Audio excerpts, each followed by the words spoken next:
জুয়া খেলে একসাথে ৪৭ কোটি টাকা জিতে উত্তেজনায় হার্ট অ্যাটাক করেছেন এক ব্যক্তি। বিপুল পরিমাণ টাকা পেয়ে আনন্দে আত্মহারা হয়ে শুরু করেন লাফালাফি নাচানাচি। আর সেই সময় ঘটে আচমকা বিপদ। হঠাৎই অজ্ঞান হয়ে লুটিয়ে পড়েন মাটিতে। আর তা দেখে ছুটে আসেন আশপাশে থাকা ব্যক্তিরাও। ওই ব্যক্তিকে চিকিৎসার জন্য হাসপাতালে নেওয়া হলে চিকিৎসকরা জানান ওই ব্যক্তি হার্ট অ্যাটাক করেছেন। সিঙ্গাপুরের মেরিনা বে স্যান্ডস ক্যাসিনোতে ঘটেছে এমন অদ্ভুত ঘটনা। আর এই ভিডিও ছড়িয়ে পড়েছে সামাজিক যোগাযোগ মাধ্যমে।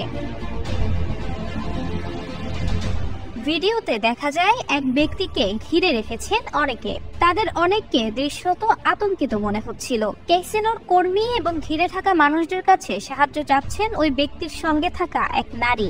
এক্স সহ বিভিন্ন সামাজিক মাধ্যমে ভিডিওটি ছড়িয়ে পড়ে।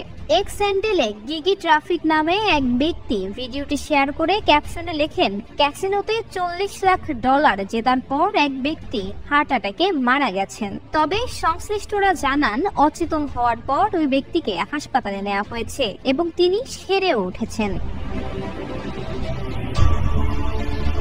জানা গেছে প্রায়শই ক্যাসিনোতে জিতেন ওই ব্যক্তি। কখনো জিততেন, কখনো বা হারতেন। তবে এক ধাক্কায় যে এত টাকা জিতে যাবেন তা ভাবতে পারেননি তিনি। রাতারাতি ধনী হতে জুয়ার দিকে ঝুঁকতে দেখা যায় অনেককে। তবে বেশিরভাগ সময়ে খবর পাওয়া যায় জুয়ায় সর্বশান্ত হওয়ার। এই ফাঁদে পা দিয়ে নিঃস্ব হওয়া মানুষের সংখ্যাও কম নয়। কিন্তু 1 ঘন্টায় ৪৭ কোটি টাকা জিতে হৃদরোগে আক্রান্ত হয়ে এখন খবরের শিরোনাম হয়েছেন ওই ব্যক্তি।